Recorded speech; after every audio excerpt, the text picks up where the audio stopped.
Welcome back. Another episode of the ForeRight Podcast, and I've called an urgent podcast for this session. I've just played 2 Ambrose days back to back, a 2-man Ambrose and a 3-man Ambrose. And I love Ambrose, and I do want to talk about Ambrose as the podcast goes on. But last year, I played with you in this event, the Christmas Ambrose, as it was obviously very cleverly known. Some very clever humour's gone into that name. And we didn't play in the same team. You played in another team, and you won last year. So you won the Christmas Ambrose. Now, normally when people win these things, they get booed out of the clubhouse because they've obviously cheated and manipulated their handicap. Well, you've gone and won it again today. So you're a back-to-back Christmas Ambrose champion at Royal Tauranga Golf Club. But also, what's more impressive is you played in a 2-man Ambrose yesterday with Hayden Beard, and you two shot 56 off the stick in 2-man Ambrose, 15 under par. Yeah. That is actually not unbelievable in a way that I say I don't believe you. I think you've cheated. I just think, holy shit, everything must have gone right. And I have so many things I want to dig into in this. So firstly, I don't think you're a cheat because you're like a +1 or +2 handicap. What are you playing off? And it's actually my lowest handicap I've ever been on. So +0.2. I've just, for the first time in my life, gone into the pluses. Yeah, so it's not like you can go, he's a bloody cheat, he's a burglar. You're phenomenal in the Ambrose. So firstly, just give me an overview. Don't necessarily think about today and yesterday because obviously last year you won as well. What do you think it is about Ambrose that just suits you? It's such a great format. You just get to wing it. You get to hit it as hard as you want, and honestly, it doesn't matter because someone's going to be in play. I feel like even the 2-man, you got a 50% chance that you're going to take yours. So you're like, I'll get it and play 50% of the time. That's fine. And I think it just frees you up and you hit it better. The putting's a big part of it. I don't know what that is, but I feel like I'm a phenomenal Ambrose putter and a average play my own ball putter. Yeah, I don't know where that comes from. But what's interesting is Hayden and I shot 56 yesterday, and I've been doing a little YouTube series over the last year with a few different people. So I've played with Luke Toomey, who's shot a 58 by himself at Tauranga. We shot 61. I think that's the best I've had. I've played with Josh Geary. I've played with Sam Arn. I played with Tyler Wood, and we haven't broken 60 yet. I played with Hayden Beard yesterday, and we shot 56, so it was pretty incredible. In Hayden's defence there, mate, he was probably an equal to those golfers that you've mentioned. I'm not saying. I'm saying I've played with some other pretty good players as well. I'm not saying that Hayden wasn't that caliber. Hayden is a phenomenal golfer, and he's an outstanding driver of the ball and a really good putter, which I think great combo. If you're going to pick 2 things to be good at Ambrose, I'd pick those 2 all day long. And he's a phenomenal driver of the golf ball and really, really good putter. Yeah, nice.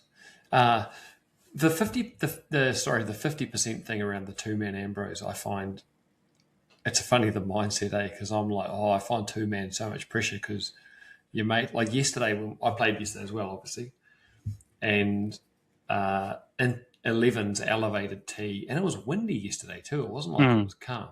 Yeah, it was. And 11 was straight into the wind, and I played with Lachlan Philp, and he played gun all day. Like he was always middle of the fairway, did everything really well. But on 11, he hit it into the race course. Yeah. So all of a sudden, I'm like, oh, shit. Now this shot's just got a whole lot harder. I played at Kinloch on Thursday. That's a different story, but I played with Simon Thomas. I think I went out on about 55 on the front 9, and this is not an exaggeration. I was hitting it all over the show on about the 13th green while in tears, I think. I said to Simon, just give me one thing, man. Just help me out here. Like, well, if you were caddying for me, what would you tell me? Anyway, he gave me a sort of a lesson. We're at a 2-ball, so we're just chilling. And all of a sudden, I just started hitting it really good with the driver. And I was like, I went from despair, thinking I'm never playing this game again, to I can't wait. So this is the day before the Ambrose. I can't wait to the Ambrose, and he's given me this thing to, and just beautiful. Simon Thomas, I love you. Anyone in the Cambridge area that needs golf coaching. But if I have one miss, it's just a bit of a straight pull. Yeah. Flush would be the thing. Like, it's a really nice strike, but I just square the face up a bit too much. And so there I'm standing on this tee thinking, oh no, my only miss at the moment is a left out of bounds, and you don't want to be hitting 3 off the tee in Ambrose. So when you say it's 50-50, yeah, maybe. I'm not sure about that. My mindset didn't necessarily reflect that. What's interesting is I played with Beardy yesterday. 2 things is we were due to tee off T1, but there was a bit of a hold up. It was a bit of a wait. So he goes, we'll shoot off to 11 and play there. And I was like, 11 straight into the wind. I was like, actually, nah, it's smart. Get that out of the way because it's only going to get windier. And after about 4 holes, the wind died down. So we played 11 straight into the wind and yeah, it died down. So that backfired a bit. But Beardy is a really good driver of the golf ball. So I went first. I teed off first. And I was like, it doesn't matter where I hit it because Beardy's going to be straight down the middle. So I drove it much better yesterday. Whereas today's one, in the 3-man Ambrose, I teed off last. And I lost about 4 golf balls. I didn't hit a fairway till the 17th. Because they were always in play, I just kept going after it and I couldn't hit it. I was spraying it all over the place. And yeah, I actually drove it better going first, kind of knowing that there was someone behind me who was probably going to get it in play. I do remember last year, Wayne Werder, he was like a machine for you. I don't know what he was like today. I didn't play with you today. Yep. But last year, he was just a beast. He'd just tee off early, knock it down the middle and long. Yeah. And I loved how you've just done the beautiful segue of dropping the 17th in there so we can talk about your drive down 17. I was playing a few groups behind you today, and the wind was off the right. Like, I don't think it was necessarily helping. It was not hurting, but not helping. It felt like it was straight off the right. And I had a nice drive, and then I know I'm not long, so, that's what it is. But I had a good one, and I had 147 to the pin. Middle of the fairway, like no complaints. You had 90 meters to the pin. yeah, I had a good one, Jack. Normally, when you see those long drives, you look at it, and like, because I never win that, obviously, and I look at it and go, oh yeah, I can see. Like, I think, oh yeah, if Scotty was playing or Beardy was playing, yep, I can see that. I looked at that and went, holy shit! Has someone misread this? Have they thought it's there for 2? Because we had walked past that one that was like an over 70s age category, and I thought, maybe that's like I don't know, 2 shots for the old boys or something. But you had 90 in. Talk me through that drive. Yeah, so in this format, there's three players. You have to take 5 drives each, and as I said, my players were in play the whole day, and I was spraying it, but I was going after it. I was like, there's absolutely nothing to lose. And the only advantage you get if I hit this 20 or 30 past them. So they had it long enough where even if I just hit a normal one, it's like, if it's 10 or 20 past them, cool. But we do have to take their drives eventually. So it's more like, let's try and get a 40 past them and really make it count. And I didn't get any in play. So with 4 holes to go, 5 holes to go, I still needed to take 2 of my drives. And I pumped one down 15. I went down the right, down 16. I tried to hit a draw to keep it in 15, but sort of blocked it. But hit it right in the middle. It felt good. And then on 16, the pin was tucked way on the right-hand side. And I said to the guys, I'm going to go down 17. And the wind at this stage was off the left. So I'm trying to hit like a fade down 17 because I knew it would get long enough to get past the trees. And I've just hit this little pull. And I thought it would just be in the rough between 17 and 13, but it's gone all the way through to the racecourse rough. So it's 2 full fairways over and in the rough on the other side. And it was almost green high, and we had 90 meters in. So that's how far offline the actual fairway it was. So I've just hit like a little block and then a little pull. And on 17, I knew it was a long drive hole. And the wind off the right was like, this is perfect because I can't really miss this right. So I kind of set up down the right half and just went, I'm going to hit this as hard as I can and kind of just hope that I square it up. And it came out absolutely pure, this tiny little draw down the right side, and it kind of kicks down that little downslope. I thought that's got to be the long drive. And I actually surprised myself because I walked down, I saw the long drive marker, and I kind of looked like 20 or 30 in front of it, and I couldn't see a ball. And it was actually all the way through on the left side of the fairway. Like, it's taken a big bounce. I didn't even look that far forward, and I was like, oh no, where is it? Like, I thought it was pure. And yeah, we went about 315, I think. So yeah, managed to square one up at the right time. And so did you need to count that drive on 17? Was that a required So I counted drive? mine on 15 and 16. So now they were all freebies. Yeah. Okay. Nice. Yeah. So they're all frees. But I ended up using the last 5 tee shots, I think, all mine. And then, so yesterday, 56, I heard about your putting. I heard you putted very nicely. And I want to go back to that because after leading into the tournament we played, you and I played at Tipuki, and you'd gone no line and you putted well that day. Yeah. And then you went no line in that event and you didn't putt badly, but didn't really hole anything. Yeah. And then you were starting to question whether that was the case. So were you no line or were you line? So a little bit more to that is after that, I did feel lost. And like I said to you, I did feel like I was searching. And I use that word, searching. I'd rather use explore, but I was searching because I was really confused about what was going on, because I felt like I was putting really well without anything changing to being like, I just don't know where the ball's going. I can't see a line. It doesn't feel like I can hit it. And I had to play around with the putter, and I was like, man, I keep pulling it. I keep pulling these really short putts and like just straight pulls, and took a closer look at my putter, and it looked like the face just kept sitting closed. So I went into the pro shop that also sold Scotty Camerons, the sort of similar models to I have, and I'd like play around with the shaft and jiggle it around. Every time I'd let go of the shaft, it would just come back to square, come back, whereas mine kept closing. And I sort of had a closer look, and I was like, it feels like the shaft is almost like bent forward somewhere. And I don't know when it happened. Like, I don't know if it was just going in and out of the car or something. Like, it's only a few degrees, but that caused it. It almost gave it shaft lean. So the only way I could square it up was get my hands way forward onto like my left thigh, and which I don't like. It kind of de-lofts the putter anyway, and didn't like it. So I thought, well, the shaft's buggered. Like, it's no good, so I can't do any more damage. So I went into Tauranga, and I often go in there and just have a look at my lofts and lies and play around. But the mallet putter doesn't fit in the lofts and lie machine. So I was standing on the head of my putter with the crank bar, just bending it as hard as I could. And because the ground's quite soft, there was too much give. So then Hayden was standing on my foot, standing on my putter, trying to give us some extra weight. And I was just pushing this thing down as hard as I could. But also, you know, when you push really hard, but you're also ready to stop in case it goes too much. So I kind of got it, and it felt like I moved a couple of degrees, and I looked, and it was like, it's not quite there. It still sits a bit sharp.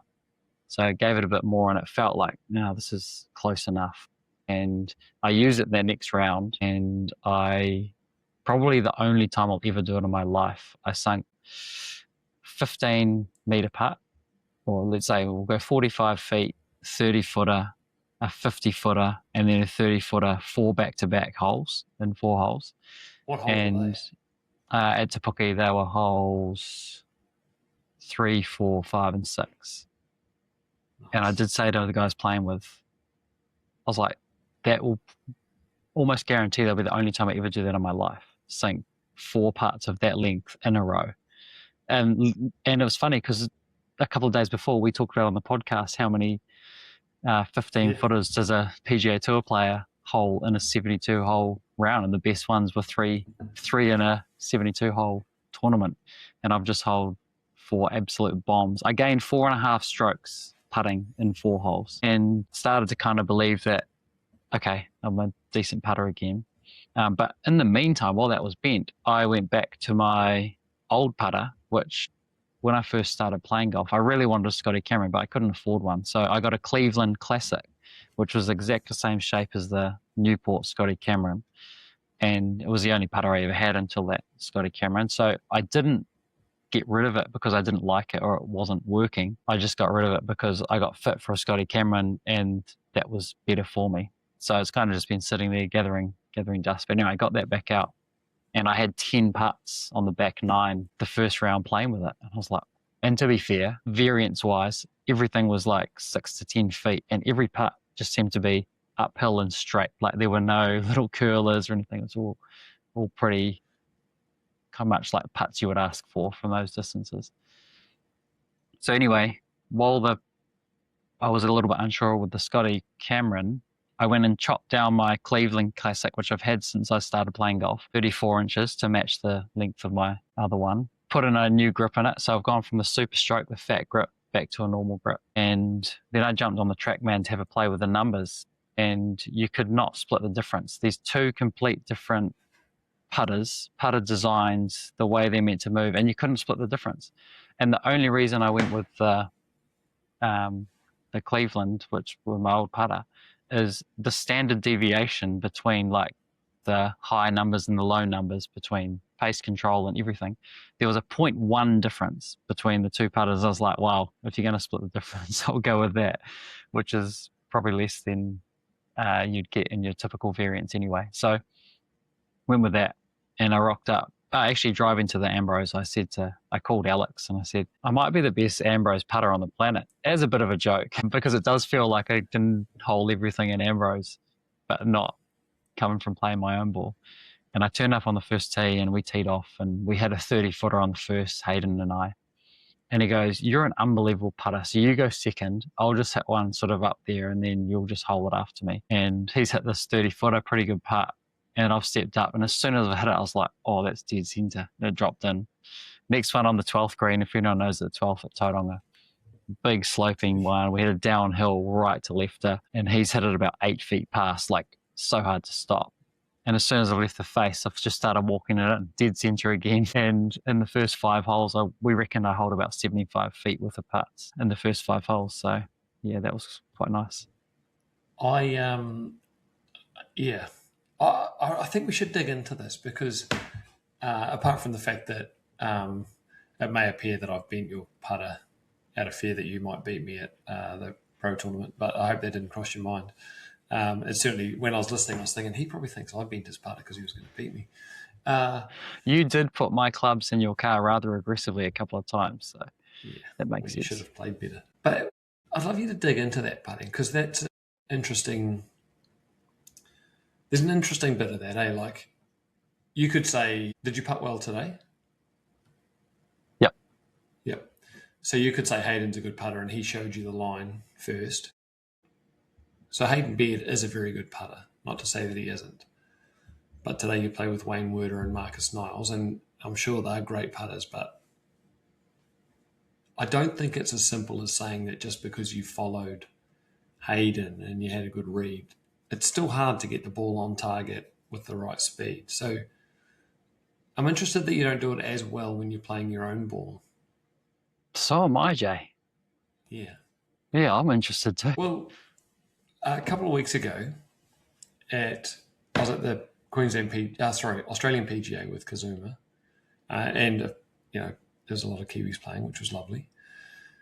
And I said to Greg Thorpe, who I was with, I said, when was the last time you saw Kazuma play live? And he said, no, actually a long time ago. I said, oh, you should watch. He's so impressive. He'll be better than you remember. And he shot 69 in the first round, a couple under par. And it was okay.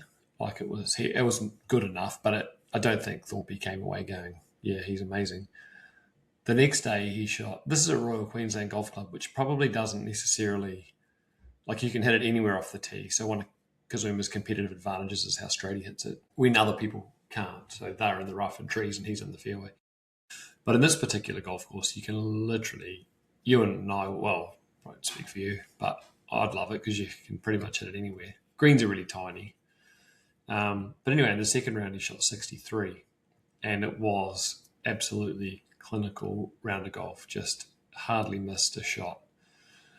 And, we were like, whoa, that was impressive. And he said, like, that's probably the best I've ever played. And the next round, I think he was leading the tournament then or maybe tied for the lead.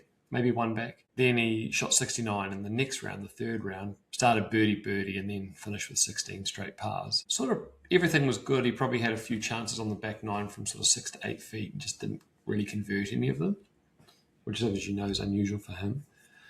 And then in the final round, he's playing with Adam Scott and Minwoo Lee. Like, in Queensland, the crowds are massive. The pressure's on. It's second last group. Like, wicked experience for him. And he'd said after that second round, he goes, let's go to the range and hit some and get a bit of data in, because he said, this is as good as I've had it. So, you know, like you go 2 days prior, get a picture of how good it is, and then goes to the final round and shoots a couple over, and, you know, nothing really fires that day. And he's like, nothing felt any different. You know, what happened there? And I mean, I don't have the answers, but you look at it and you go, something's happened there, right? Like, and it's obviously pressure. And Dan sort of said to him afterwards, Dan's like, you know, it's the first time you've been in contention. You're going to stuff it up a few times. But, you know, like, it's a little bit the same with you and the Ambrose, and then versus right now it's my own ball and it's in a tournament, thinking back to that pro tournament that we played in, and you didn't putt as well. And I know that you're going to have variance, especially with putting, where you're going to have good days and bad days. But for someone to win, you won the Ambrose yesterday with Hayden, you won today, and you won last year. Like, I've never won an Ambrose in my life. So where's the learning there, mate? Like, and I think back to when we had Nick Voke on the podcast and we talked about, you know, when he turned himself into a YouTube golfer and all of a sudden he was chill and relaxed and he didn't really care. And then his golf, you know, and his golf's gone from strength to strength since then too. Is that the learning, do you think? And then how do we grow that for you? Yeah, potentially. Just thinking about that while you're talking, I think there's a little element of potentially being a little bit too defensive with my putting, understanding the speed stuff and being okay to leave it short. Like, you know, leaving it short, you're going to have less 3 putts. Definitely with Ambrose, you're not worried about the 4-footer coming back because one of you is going to make it. But that's kind of the feeling anyway. I feel like you're like it, and you're not, but I feel like you're like 100% from 4 feet and in. But funnily enough, I don't tend to hit it 4 feet past or 3 feet past. Like, my speed is still bang on, but it's not being fearful of that. Whereas I hardly hit Indian Ambrose that are just dying in or just making the hole. Like, every time it goes in, it's like, oh, cool, it's actually going in with nice speed. It would finish, you know, 1.5 feet, 2 feet behind the hole. So yeah, there's potentially a little bit of that, maybe a little bit too defensive of trying to avoid 3 putting rather than trying to hole a putt. So yeah, potentially something to look at there. Yeah, maybe the freedom of playing, yeah, like the YouTube golfer type stuff. Like, it's like, a bit of Ambrose, a bit of fun. Who knows? Maybe if it was, I was thinking maybe we should have an Ambrose professional tour, but maybe there'd be too much pressure and I wouldn't play as well. It's a bit easier when it's just a bit of fun and you can roll it without any worries about having a 4-footer coming back.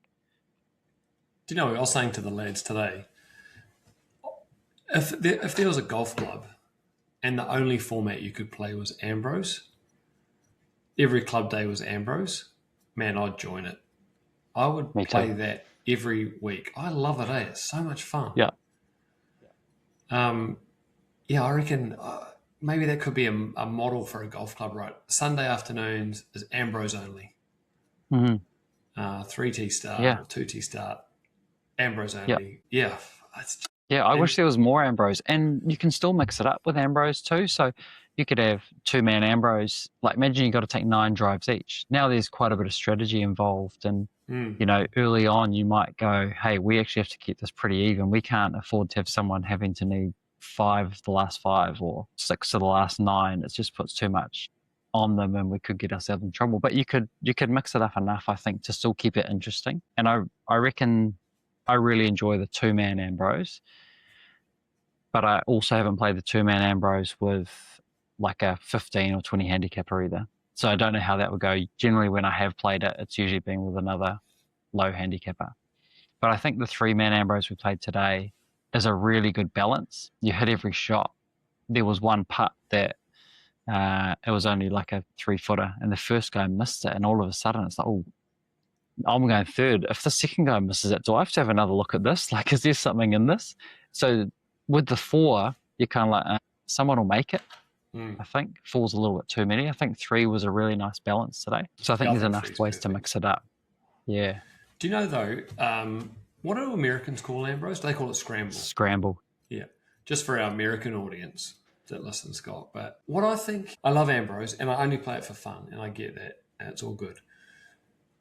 I think it lends itself to better players and longer hitters. Mm-hmm. So if you think you guys won, you would all hit the ball over 250. And then if you think, I think the team that came second, again, relatively young guys who hit the ball a long way. And then I think I played 1 year with Dad and one of his mates. And, Dad's 80 now. He wouldn't have been then, but he was probably 78. And I hit full 4-iron into 18 because we had to use one of their drives. And I don't think there's any way around that. And I think what the ultimate is, I think, Beardy's group of, 2+ handicappers and then an 18 handicapper who can hit at 300 metres. Because you just need them to get it and play 5 times and the 2+ handicappers can take care of the rest. But I wonder if there's a maths equation for any maths geeks out there where you could go, because there's a massive advantage to hitting the distance. Yeah. Like instead of the handicap just being all 3 added divided by 6, like my dad today played with a couple of his mates. They don't stand a chance, I don't think. It's just too hard. So I wonder, and it's never a perfect science, but if there was a formula where you could go, righto, maximum swing, like you got to have swing speed brackets. Yeah. Have someone between 80 and 90 with driver and just to make it a bit more competitive or fun. But it is only fun anyway. But I do think, it's a massive advantage if you've got people who can hit it a long way. Yeah, I agree with you. And that would be the way that I would first look at it, is go have a swing speed category.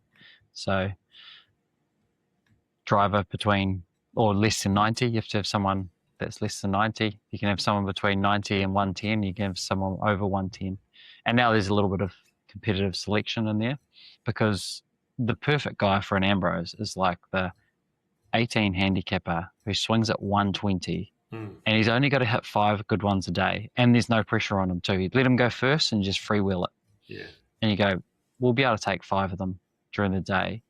And it's a huge advantage because now you get the handicap buffer and you're down there way past anyone else. Yeah. Maybe we could come up with that, because you could do a combined, like everyone does a test on TrackMan. Let's say my dad, 75 miles an hour. And let's say you've got, you've got 300 miles an hour to play with. So we go, he's 75, we get 100 in there. Now we can have someone who's 125. Yeah.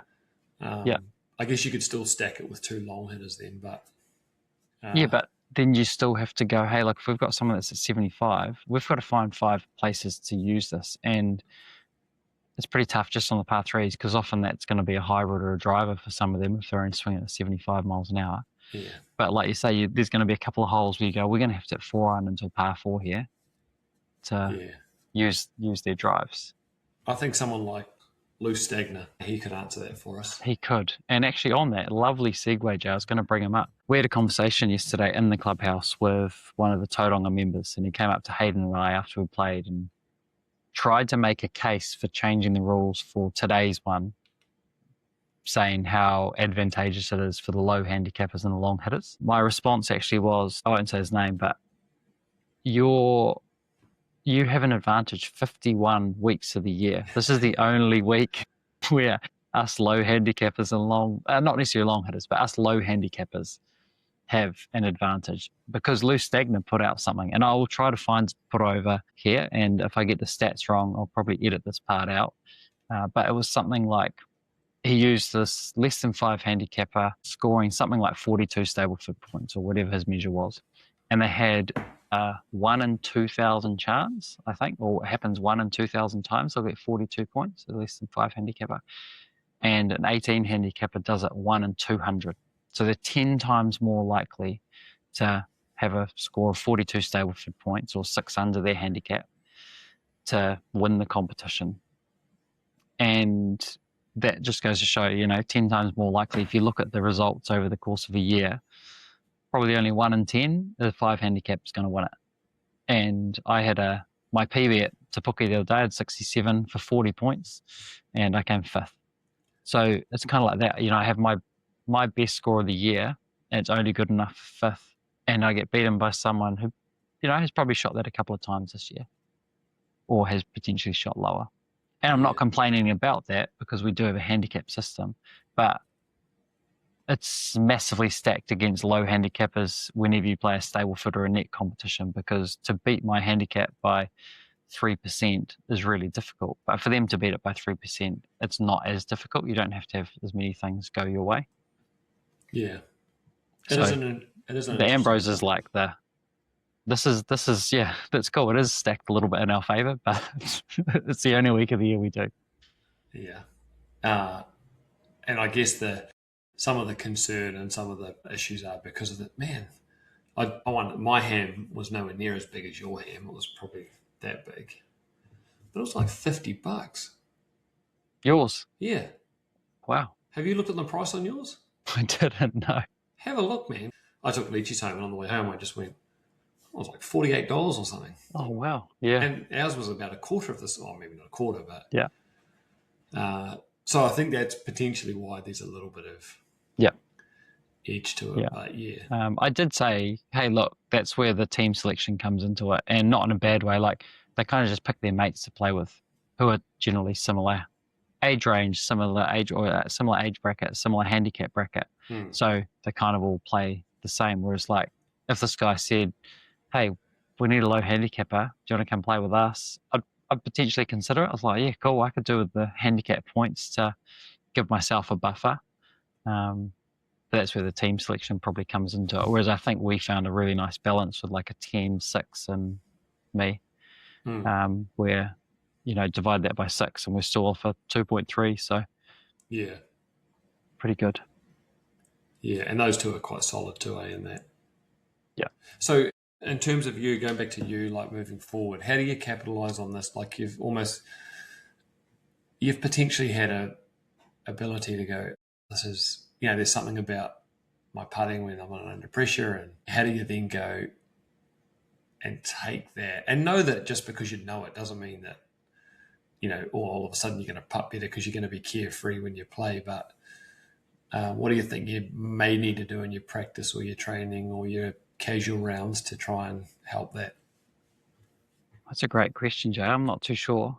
One of the things I think from Ambrose, I come away from today with no negative memories of golf. I didn't have to have any shots out of trees. I didn't have to chip out. I didn't miss any putts. I had a poor chip to 5 feet, but someone hit it to 3 feet. So all of a sudden it went from a 50% chance to a 100% chance when it felt like I still hit that chip. Like it wasn't like oh man. So I don't have those negative things with it. Like both of my mates were down the fairway on 13 and the wind was a little off the left. And I was like, at this stage, I wasn't too fussed about my drives. They switched to take one of theirs. So the guy who was in the middle of the fairway, it was cool. Great, we can take his. So I aimed down the fence line, wind was off the left. And I was like, I'm just going to hit this hard as I can, try and peel one and cut the corner a little bit and, have 150 in if I catch it. And I've pulled it. And it's just gone about three rows deep in the 3 rails deep in the race course. But I don't have any negative emotions attached to that because it was a freebie. It was like a driving range shot. Like it was, if I did that, play my own ball, now I'm like, where do I drop my shots? Oh, that's right. It's at 3 off the tee off 13. And I was a bit nervy on that next one because I just had to get it in play. I made a big mistake, big error. Whereas I was just like, no, this is a range ball. Like, it doesn't matter where this goes. I didn't even, as soon as I left the face, I was like, oh, well, cool. I've got a 5 iron in because we're 190 to the flag in the middle of the fairway. So I don't go away with those negative emotions attached to any shots where, man, I played really well today. How did I shoot 2 over? Oh, that's right. I felt like I had a good drive, but it just leaked into the trees and I had to chip out. And I chipped one to 6 feet and missed that. I feel like that just doesn't happen in Ambrose. Maybe that's why I love Ambrose so much. Yeah. I never thought about that, but you're absolutely right. Because on 10 today, I had a drive and it finished just short of the bunker on the right. Mm-hmm. And then Hendo hit one and it was the same line, but went over the bunker and down the back, down the hill. And we'd only, at that stage, I think we'd used 4 of mine, 4 of Leachy's and 1 of Hendo's. Yeah. And so I was like, let's take Hendo's because easy chip, it's back into the bit of the wind and it's heaps of green and it's uphill. And Leachy's like, nah, let's take yours because we could chip that in. And I was like, man, that's a hard chip. And with due respect, Leachy's not a great chipper at the best of times. And so I was like, and Leachy, he's like, nah, we'll take this one. I was like, oh, okay. And he chipped it in. And I didn't have to have a chip because I chipped last. So, and you're right. It's like, yeah, we made 2 there. We chipped that in. And I've sort of the feelings I've got are that I chipped it in, but I didn't chip it in. I hated it. Yeah. Yeah, it's interesting. Do you know what else, actually? Playing with Lockie yesterday. Lachlan's a beautiful man and one of the funniest men I know as well, which is a great combo to play Ambrose with. But any shot I hit, any shot anyone hits, he's like, oh my God, that was amazing. That was the best shot I've ever seen in my life, sort of thing. But then when he hits a shot, it's disaster, it's negative. And I was saying to the lads today, like, I love playing with him because you need someone in your corner, right? How good is it? How good is it having someone in your corner? I feel 10 foot tall and bulletproof. But what I thought was I'd love to, and I hope Lockie doesn't listen to this podcast because I reckon next time we play, I'm going to write down everything he says to me about my game and everything he says to himself about his game. That's a great idea. And then at the end of it, just go, there you go. That's the difference between your self-talk and how you talk to me. And imagine if what you were saying to me is what you say to yourself, which is a little bit like to your point there. You're feeling on that. You're living off what everybody else does. There's one other big thing in Ambrose, which I think is a little bit underrated and I haven't really heard too many people talk about. And it's the fact that you get a club length clean and play or you get a club length place. It just takes away so much of the, if you're short-sighted, it doesn't matter because you can pretty much get club on the ball. So we hit one today where on that 13th, I kind of got one a little bit out of the toe. So straight the flag was a bit short and it was just in the rough, but it was straight up the green. Pin was back left. Wasn't too difficult to chip. It's like a little any club, little bump and run, maybe 25 meters from the sort of just front edge. And Wayne's ball just rolled over the back to a back left flag, just rolled over the back, sitting in this thick rough. If you're playing the careless, you'd be like, oh man, I'm dead. Like, let's just hit this to 20 feet and make par. And I said to them, let's have a look at that chip because it's not too difficult of a chip if the lie's okay. Because it's just about, you just need to pop it up and just trickle down the hill. And they both kind of agreed. So we took it and all 3 of us nearly hold it. Like, they were all just past it. And it was so much easier knowing that we could place it. Yeah, we played how it lied, it kind of just rolled into this thick stuff. You just have to open up a wedge, like chop through this thing and hope it kind of popped out okay. Maybe that's another layer to amp because that would be easy to do. If you're on the fairway, clean in place. Yeah. If you're in the rough, drop it. Or play the original ball as it sits. Because we had one today where we took a club length from a drive that was on the root of a tree. Yeah, and that's the other thing too. Like if you hit in the trees, you're like, if we get a club length, like quite often, you're very rarely stymied behind a tree. But if you hit a club length either way, you're like, I can probably manufacture a shot from here. Yeah. So that's a big part of it. Not necessarily the distance that a club length takes you, but the ability to place the ball is huge. And I think that's a little bit underrated in Ambrose too, because you've pretty much always got a good lie. Like you hit it in the rough and you're not going to have a down lie that's either going to jump or not come out. You can predict most things and how they're going to come out. So yeah, we had a couple of chips today on par 3s. We missed the green and you're like, oh cool, set it up and all hit relatively decent shots. So did you just have 12 birdies today? We eagled 10 actually. Oh yeah, nice. We drove it on the right fringe, had about a 15-footer, and that was one of the ones I hold. But even that, for example, like Marcus hit a good one. I didn't know how close it was. It landed on the downslope. I thought it was going to be about 30 short of the green. It was a little downwind, so I hit 3-wood because it was only about 270 probably to the flag. Yeah. And I've pulled it, and as soon as I left the face, I was like, oh, we're not taking that. So it didn't matter where it went. Like there wasn't like, oh man, I was just like, oh, that's interesting. Yeah. Wonder why I pulled it. And I sort of thought about it and I was like, oh, okay, I'll probably do this differently next time. But I didn't have to go and hit it. And it ended up being in bounds, like it was okay. But Yeah. as soon as it hit the face, I was like, sweet, we're fine. And Yeah. I just more thought about like, oh, that's interesting. I wonder why I pulled that. Well, okay, I did that. Did everything feel all right? Was the setup like kind of reflected quickly, but went up and yeah, we made eagle there. Yeah, nice. I was going to say we'd have a game of match play, but I think because we both had 59, eh? Both teams had 59, but no, you We had had 58. 58. Yeah. But you would have beaten us in match play because Yeah. we had a couple of eagles. We birdied the first 4, and I didn't take a shot until the 4th tee shot on the par 3. They both missed the green, and I was like, oh, shit, I have to actually count one here and hit it to about 10 feet, which was nice. A really common, talking about Ambrose again, a really common format now in Pro-Ams, is it called shambles? Yeah. Where you all head off the tee and then you just play your own ball from the tee shot. From the best one, yeah. I've never played it, but everyone seems to really enjoy that format. Yep. Must be harder to handicap. Or does it, although it doesn't appear that it matters that much. I'm not sure how they handicap it, actually. I've only heard of it being played sort of off the stick. Yeah, that's what I mean. Yeah, I haven't heard of it being played as a handicap competition. Yeah. I guess you could probably just play with your normal handicap anyway. It's by the by, isn't it? Another thing as well, which I was going to talk about, so the lie, and this might segue away if there's anything you want to get in on the Ambrose front. No, just if anyone does have a club that's purely Ambrose only, let me know because I'm a member. We're in. Oh, I love it. I kind of want to move to sim golf. Oh, yes, I did too. Yeah. Carry on. So one of the things about sim golf that I'm really starting to enjoy, and I'm quite new to it, is it doesn't matter where you hit it. You get to hit off the mat.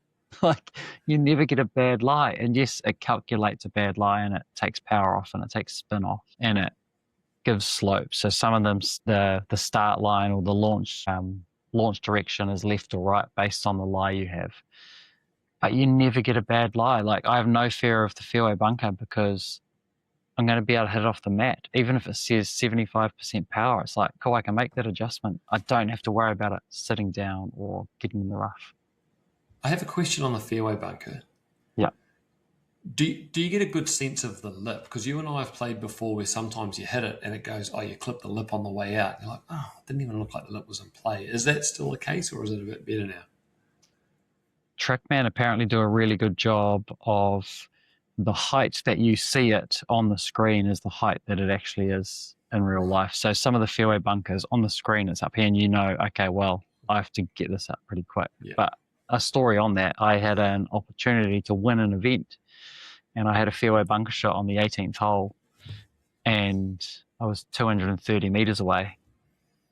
And I was like, oh, I hope I can get this out of the lip because this is a disaster if it doesn't. So, going back to the start of the week, we had the first official Pro-Am. There's been a couple of other ones and Four Seasons hosted one earlier this year. They had a Pro-Am as part of the careless, but a first official PGA Pro-Am in the simulator. And I thought, this is cool. I'll sign up. Didn't really expect too much, but also on that, I tried to prepare as best I could. So I had a little bit of a play around in the sim to see what was different and see what I might be surprised with. One of the mistakes that I potentially made, I reached out to the organisers, and English isn't his first language, and I said, what course were we playing? And the word that came back was closest to Valderrama, and it turned out that we actually played Valhalla Golf Club. So I practiced at Valderrama and played maybe about 8 holes on the first 9 and then maybe 6 on the back 9. So I got quite familiar with that course, only to find out we weren't actually playing that course a couple of days out. But I did have a little bit of a practice just to see what it's like. So putting is quite difficult, understanding the distance. So it tells you how far, 10 meters, so you got 30 feet. But what's a 30-footer? Like, how far do you take the putter back on a 30-footer? You know the stimp is 10. in New Zealand, we probably don't play on too many greens that are stimp 10. So what is a 30-footer? You look at the screen, it's 3 meters in front of you, and it's so hard to get any depth perception. So I definitely had a good play around with the putting. And one thing I realized, I don't hit my chips very high or with a lot of spin. So it's really hard to stop it on the greens. So one change I might make, I'm going to try and find a 64-degree wedge and play with that, because you kind of need something that goes straight up and stops really quickly. It's hard to stop it with spin in the sim. I feel like it's hard to get a lot of spin off those mats, especially off the short shots anyway. But I don't typically hit my chips that high, so everything just bounces and rolls out. So that was nice to understand before going and playing. Like, okay, I actually have to land this shorter than where I need to. It's really difficult to stop it on a down slope, even if you feel like you do nip it and spin it. And the converse for that, or the inverse for the opposite of uphill, you can pretty much hit it as hard as you want and it just pulls up pretty quickly. So yeah, it was nice to get a couple of those things in before playing the event. And I turned up and there was a guy playing, and I recognize his name as, I hadn't seen it before. Rasmus Carlson is his name. I was like, that's interesting. So I sort of Googled him, looked him up, and he had won one of the TrackMan Next events for 30,000 US, and he's from Finland, and the Scandinavians are really good at sim golf. So they're sort of locked indoors for 6 months of the year, and that's all they play. So he's won one of these events, and I kind of half expected, there were two fields, there's a morning field and an afternoon field. We played at the Green Pinnacle up in Auckland, which is, they must have about 10 simulators, 10 bays, all track-manned up. And I kind of expected him to shoot like 7 under and the best Kiwi to be round even par, maybe 1 or 2 under. And I turned up and he played in the morning and he was 2 under. And I was like, this is going to be hard. And then one of the Kiwis was 2 under. So my tee time was due to be 3 o'clock and my group turned up late. So we didn't tee off till 3:30. So that was like, I told Mum I was going to be home at 7:30, but probably not going to be home at this stage. It took us 3.5 hours to play the first 9 holes. Wow. And this is in a simulator. We don't have to look for golf balls. Yeah. We don't have to walk back to the tee. All the things. The golf course was so hard, and the players I played with didn't have enough speed to carry over a lot of the obstacles. We played off the black tees at Valhalla, and Valhalla is the course where they had the PGA Championship in 2024. Yeah.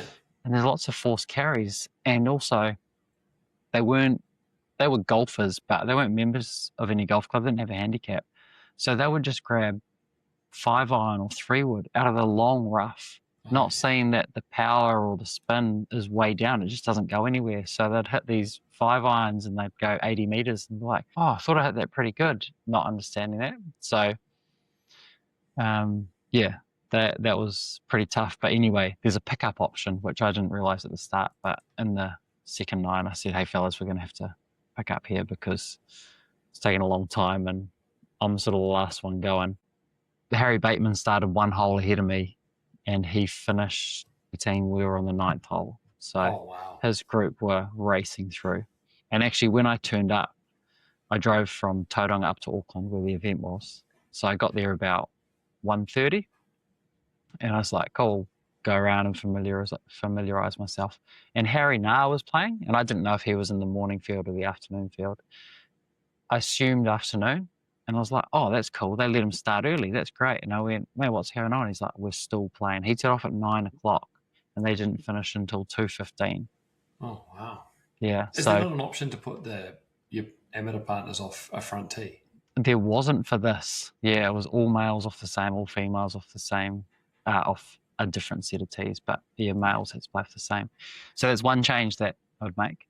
But anyway, I was 3 under through 7 with 3 birdies, and 2 of them were just par 5s where I knocked it on in 2 and 2 putted. And then on the 8th hole was a par 3, and I had this beautiful 6-iron that's just pitched and rolled up, and there's a gimme zone on sim golf, which is 8 feet, and it's rolled up to the edge, but it's not quite in the gimme zone. And it's the only putt all day that gives you the break, so adjust the aim. So it's like, there's the flag, you need to hit it here, and it's going to break into the hole. And it's the only one where I was like, oh, that doesn't look right. So I moved it a bit and I actually missed the putt. Whereas if I had left it, it probably would have gone in. But what's interesting, that gimme zone is 8 feet. So if you're 8 feet, 1 inch, PGA Tour, you're 50%. If you're 1 inch closer, you're 100%. And it's a massive difference between that 1 inch. You go from 100% to 50% at best. So that would have been to get to 4 under through 8. And what was interesting about the sim golf as well is on the top right, you can't miss it. There's a leaderboard. So it has your score and it has the top 5 players. So I'm up the top of the leaderboard at 3 under. So the best score of the morning was 3 under. But his sim crashed, or the TrackMan crashed right at the end. So it was official, but it wasn't on the leaderboard. Oh, yeah. So the best score up there was 2 under. And Sam Jones was playing at the same time as I was, and he was about 2 or 3 under. He was hovering around that. Harry Bateman was 3 under, but he was a few holes in front of me, and he made a quad. Oh, no. And so he went out of contention. So I was solo lead for the entire back 9. And my playing partners, who, again, weren't necessarily flash golfers, like, oh, this is yours to lose now with 9 holes to go with a 1-shot lead. I was like, oh, let's not get carried away. It's a long way to go. And then with 3 holes to go, 4 holes to go, surely you can't lose it now. You have to go for it here. You need to make birdie just to make sure you hold that lead. And I was like, oh, this is not helping at all. And I kind of, it's a luck of the draw which group you get. Harry Bateman's group was so supportive and they were having a hard case. And mine just felt like they were just like putting all this pressure on me. But what I kind of really loved is my heart was racing. So I've never won a Pro-Am. And if there was ever a chance to win it, I was like, it's probably going to be in a sim one, the first one when everyone's going to be taken by surprise, when no one's really sure of it. So I was quietly confident that I could do well, but also I was like, I may be completely in the unknown and could have a disaster. But my heart was racing the entire back 9. It was so cool. It was like, man, this must be what it's like to be in contention or what it's like to play in front of crowds. Every time I stepped up to the ball, I could like feel it. I was like, oh, this is cool. So kind of had a little like talk to myself. I was like, okay, so what's important right now? What can I control and what's important right now? Start line is massively important in the sim, because I feel like if you just miss that, it just keeps going in that direction. On the sim, it doesn't feel like you're like, oh yeah, I just pushed it, but it's coming back. And I'm not too sure if gear effect has a massive, or it takes into account gear effect. It feels like if you hit it out of the toe, it just reads it as open face. It doesn't tilt the spin axis to come back. So it kind of just goes out there. So I was like hitting it out of the middle and getting your start line. So I was focusing really hard on that and managed to do quite well. I made my first bogey on 17. So I've never had a bogey-free round of golf. Yeah. And I was like, here we go. This could be it. And I made a bogey on 17. I was really nervous on the tee shot, and I just missed it right. And it's kind of bounced down the slope, rolled across this path, and then got into the tree. So I've had to chip out. And I've hit sort of what I felt like. I did a bit of practice that morning with a wedge matrix, and I had to land at about 80 meters. And I thought I did, and it's carried about 83, and it's just trickled to the back edge. And I was like, oh, that must be a bit of adrenaline. Like, it's only 3 meters, so there's variance there as well. But I was like, oh, that's probably a bit of adrenaline. Ended up making bogey, and now I needed to birdie the last to win. And the other 2 players, Sam Jones birdied the last to get to 3 under, and the other player in the morning birdied the last to get to 3 under. And if anyone remembers, it's the one where it's a big par 5, bunker on the left, water on the right. Xander Schauffele hit it. I think it was sitting out of the bunker, but he had to stand in the bunker or something like that to try and win the championship. So I went in the bunker, and I had 230, or maybe it was like 220, but it was 75 to 80% power. And I was like, it doesn't matter what I hit, I can't get there. And that was one of the downsides, because I feel like if it was sitting nicely in a bunker, the power doesn't really diminish. You could still hit your 2-iron or something. So anyway, I've hit 2-iron. Really nice shot in the fairway. And I've got this 35-meter chip up the hill to try and get into this 8-foot gimme zone, or to hole a putt to try and win. and I'm about to hit my chip, and my amateur guys like, I probably have to be quite aggressive with this, say, like, you need birdie to win. I was like, yeah, cool, mate, thank you. Just when I'm sort of walking into the ball. But okay, left it a bit short. I think I had a 4 meter putt. So I left it 2 meters short of the circle, had a 4 meter putt and missed it. And that was when my dreams were So what did you dashed. finish, one back? So I finished one back. So you had to make birdie to force a playoff?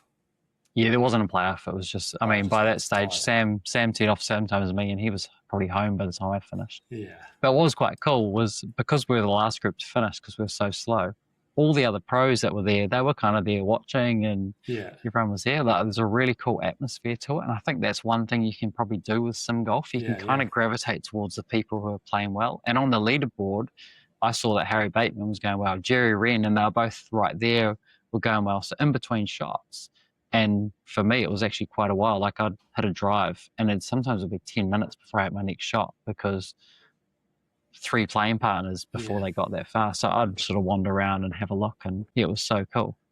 Yeah, that is cool. And so you've got it at start now and another in the next layer, eh?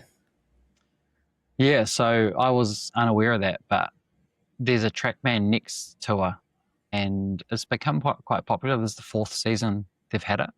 And this is the first season where you've had to qualify. So there's 3 events, and there's a tour championship for the top 100 players of those 3 events. And they're the top 3 players in this got to start in this TrackMan these next 3 events. So the window is open for a week, and you've got a week to play 2 rounds of golf. You can play them anytime you want. You can play them back to back.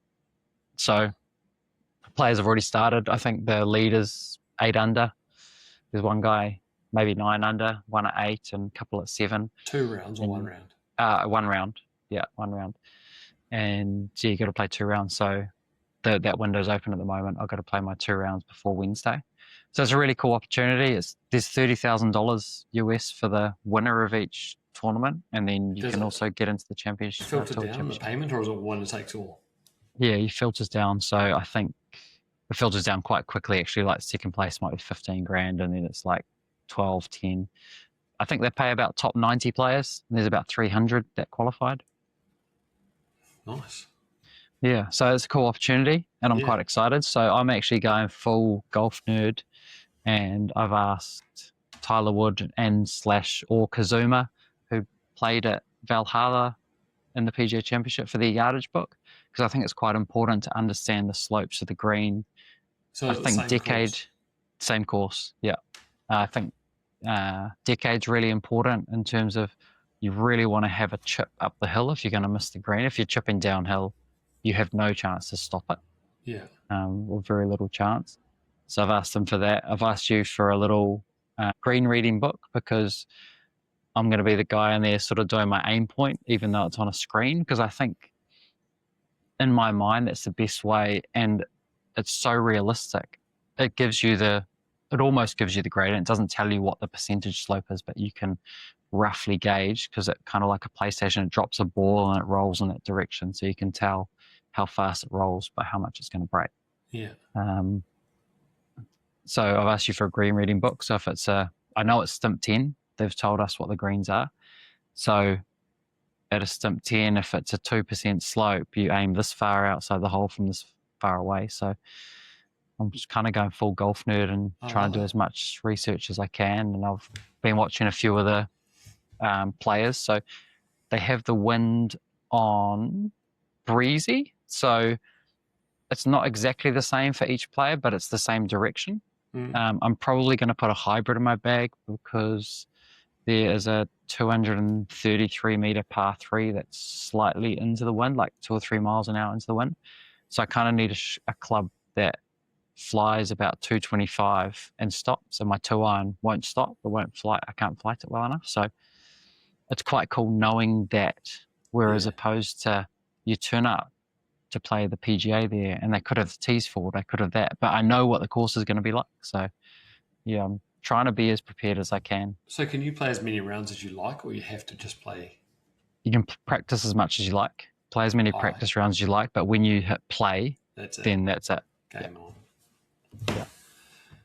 I love that. And so our next podcast will be Thursday next week after, because you will have finished by then, eh? Yeah. Beautiful. Scott, I'm going to have to go because I have to pick Sadie up from work at 11 p.m. Cool. So that gives a sense of how late we're doing this podcast today. And as a way to finish, would you rather hit it great all week but putt poorly, or hit it shit every day and hole everything, and you shoot the same score? Hole everything. That's pretty cool when you hole everything. Really? It kind of makes up for it. Yeah, you kind of like, oh man, I hit it so bad, but man, I hold everything. That's cool. And I feel like I've done the other thing plenty of times too. Where I hit it great and not putted well, and I was like, it's not much fun. Know your stats are improving, but your scores aren't, or your scores improve, but your stats don't. That's an interesting one. I'm going to say that I'd rather see my stats improving without my score, because I feel like eventually the score will improve if I'm looking at the right stats. Yeah. I like that. Final one. Would you rather be inside the cut every week and always run 30th, or miss 5 cuts and then finish between 3rd and 5th? Which makes more money? They both make $100,000. Well, I think the reason I went to that is my best finish in a pro-am is about 15th, and that was 6 or 7 years ago. And it feels like I'm always around the cut line or the money line. Top 25 get paid, 40 people in there. I'm like, I can probably beat 10 of them. But, if I finish 20th, I've played okay. If I play really well, I might finish 15th, which I have done once. And then in that indoor pro-am, Sam Jones was in the field, Tycho was in the field. There's some good players in there. And when I looked at the names, I thought if this was a golf tournament, kind of where would I see myself? There was, like I said, there was something so exciting about contending and seeing my name at the top of the leaderboard. And that's coming from playing around that cut line and then being like having a chance to win. I feel like if I was 1 over or 2 over the whole time, it wouldn't have changed the way I felt. Yeah. So I would pick that one, contending, because there was a new level of excitement which I haven't really experienced before. Yeah. I just wonder what the effect, the 5 miscuts every, what the negative effect would that have over time versus obviously. Well, I can tell you because it happens. It was a new event, so I was reinvigorated. Love it. Thank you, Scott.